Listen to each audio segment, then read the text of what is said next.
दोस्तों, भगवान के साथ होने पर मिलते हैं यह 8 संकेत। मित्रों, वैसे तो सुख दुख, लाभ हानि लाभ, यश अपयश जीवन के हिस्से हैं और यह सब तो आते जाते ही रहते हैं। लेकिन कुछ लोग अपने जीवन में इतने निराश हो जाते हैं कि उन्हें लगता है कि भगवान को उनकी कोई परवाह नहीं है।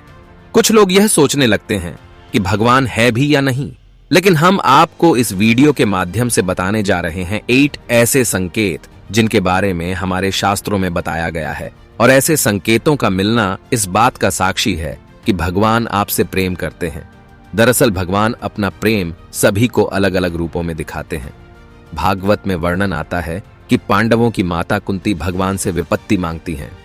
कुंती महारानी कहती हैं कि जब जब हम पर विपत्ति आई तब तक आप हमें बचाने के लिए उपस्थित थे, लेकिन जब आपने हमें हमारा राज्य वापस जितवा दिया तो आप द्वारका जा रहे हैं।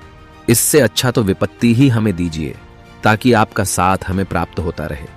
इसी तरह जब पांडव भीष्म पितामह के पास जाते हैं तो भीष्म पितामह उनसे कहते हैं कि तुम पांचों बहुत ही शक्तिशाली हो और द्रौपदी तो यज्ञ से उत्पन्न हुई कन्या है, जिसको यह वरदान है कि वह जिस घर में भी रहेगी वहां कभी भी भोजन की कमी नहीं रहेगी। फिर भी तुम लोगों को इतना दुख देखने को मिला। तुम्हारा राज्य छीन लिया गया और तुम्हें अन्याय से वन में भेज दिया गया। तुम्हें जलाकर मारने की कोशिश की गई और क्या क्या षड्यंत्र तुम्हारे साथ नहीं किया गया। भगवान की लीला भगवान ही जाने। ना जाने भगवान अपना प्रेम किसको किस रूप में दिखाते हैं। भगवान किसी को सुख देते हैं तो किसी को दुख देते हैं। लेकिन कुछ भगवान के भक्त यह नहीं समझ पाते कि दुख भी भगवान की ही देन है और वह निराश हो जाते हैं। उन्हें यह शंका होने लगती है कि क्या भगवान को उनकी परवाह है। इस दुविधा को दूर करने के लिए हम शास्त्रों में वर्णित 8 ऐसे संकेतों के बारे में बताने जा रहे हैं जो यह बतलाते हैं कि भगवान आपसे प्रेम करते हैं। पहला संकेत है कि अगर ईश्वर आपसे प्रेम करते हैं तो आप जो कुछ भी करेंगे उसमें विफलता मिलेगी। जी हां, आपको यह सुनकर अजीब जरूर लगेगा, लेकिन भगवान का साथ जिनको मिलता है उन्हें विफलता जरूर मिलती है। आप बहुत मेहनत करेंगे, आप अच्छाई की राह पर चलेंगे, फिर भी आपको विफलता ही मिलेगी। और यह संकेत है कि भगवान आपसे प्रेम करते हैं। आपको विफलता तब तक देखने को मिलेगी जब तक आप जीवन के सही उद्देश्य को समझ नहीं जाते। दूसरा संकेत है कि जब भगवान की कृपा आप पर होगी तो आपको बिल्कुल अकेला महसूस होगा। आपके सामने ऐसी स्थिति आएगी जहां आपको समझ में नहीं आ रहा होगा कि आगे क्या करना चाहिए। आपको लगेगा कि इस स्थिति में मेरी मदद करने वाला कोई नहीं है। आप अपनी परेशानी किसी से बता नहीं पाओगे और अगर आप किसी को बताने में सफल हो भी गए तो भी आपकी परेशानी को कोई समझ नहीं पाएगा। वे कहेंगे कि यह परेशानी तो बहुत ही छोटी है, या तो वे इस पर ध्यान नहीं देंगे या वे इसे नजरअंदाज कर देंगे। तीसरा संकेत जो है वह यह है कि भगवान की कृपा होने पर आपको दुख मिलेगा और आपको लगने लगेगा कि अब हमारे जीवन में इससे बुरा क्या हो सकता है। आप दुख की चरम सीमा को महसूस करेंगे। उदाहरण के तौर पर आप देख सकते हैं कि महान संतों के जीवन में क्या क्या घटित हुआ।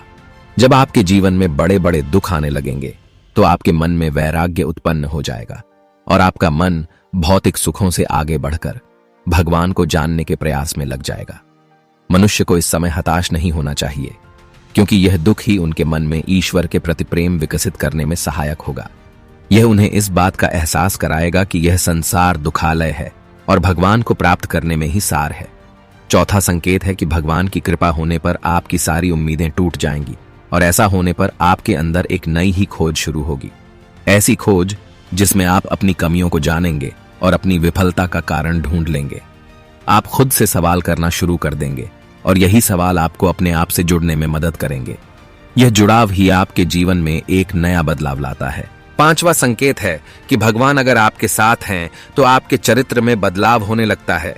जब आप खुद से जुड़ते हैं और अपनी खामियों को जानते हैं तो आप इनमें सुधार करने का भी प्रयास करते हैं। इससे आप अपने आप को बदलने की प्रक्रिया शुरू कर देते हैं। आप पहले से अधिक शांत और स्थिर हो जाते हैं। जब भी हम भगवान की खोज करना शुरू करते हैं तो इससे हमारे अंदर बदलाव आना शुरू होते हैं और हम इस काबिल बनते हैं कि हम भगवान की ओर आगे बढ़ सकें। छठा संकेत है कि आपका किसी भी चीज में हार और जीत से मन ऊपर उठ जाएगा। यह समय होगा जब आप पूरी तरह बदल चुके होंगे और आपका जीवन को देखने के नजरिए में परिवर्तन आ चुका होगा। आप हार और जीत से ऊपर उठ जाएंगे और किसी भी काम को लाभ और हानि का विचार किए बिना करेंगे। इस तरह की स्थिति होने पर आप बाहर हो रही चीजों से विचलित नहीं होंगे और अपने अंतर्मन में ही स्थिर रहेंगे। आप भगवान में इतने खोए रहेंगे कि आपको बाहर से मिल रहे दुख और सुख दोनों ही विचलित नहीं कर पाएंगे। 7वां संकेत एक परीक्षा के रूप में होता है।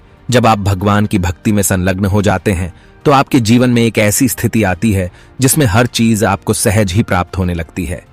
आपको सारी चीजें जो संसार में प्राप्त करना मुश्किल है, जैसे कि धन, ऐश्वर्य, मोक्ष इत्यादि सहज ही प्राप्त होने लगते हैं। ऐसे में आपकी परीक्षा होती है कि आप इन चीजों से आसक्त ना हो और आपका मन भगवान में ही लगा रहे। अगर आप इस परीक्षा को पास कर जाते हैं तो आप 8वें संकेत की ओर बढ़ते हैं। 8वें संकेत में आप भगवान से मिल सकते हैं और उनसे बात कर सकते हैं, जैसे कि आप एक आम आदमी से इस वक्त करते हैं। इस संकेत के मिलने के बाद आपके मन में जरा भी संशय नहीं रह जाएगा कि भगवान आपके साथ हैं या नहीं, क्योंकि आप हर समय भगवान के साथ रहेंगे। दोस्तों, यह थे विभिन्न शास्त्रों में दिए गए कुछ संकेत जिनके मिलने पर आप समझ सकते हैं कि भगवान आपसे प्रेम करते हैं। यह सब सुनने में अजीब जरूर लग रहे होंगे, लेकिन इनका विवरण कुछ इसी प्रकार दिया गया है। भागवत के एक श्लोक में भगवान स्वयं कहते हैं कि मैं जिस पर कृपा करता हूं उसका धन हर लेता हूं। धन चले जाने से उसके सगे संबंधी उसे छोड़ देते हैं और वह तरह तरह के दुख पाता है। जब आप खुद से जुड़ते हैं और अपनी खामियों को जानते हैं तो आप इनमें सुधार करने का भी प्रयास करते हैं। इससे आप अपने आप को बदलने की प्रक्रिया शुरू कर देते हैं। अंत तक बने रहने के लिए आपका शुक्रिया।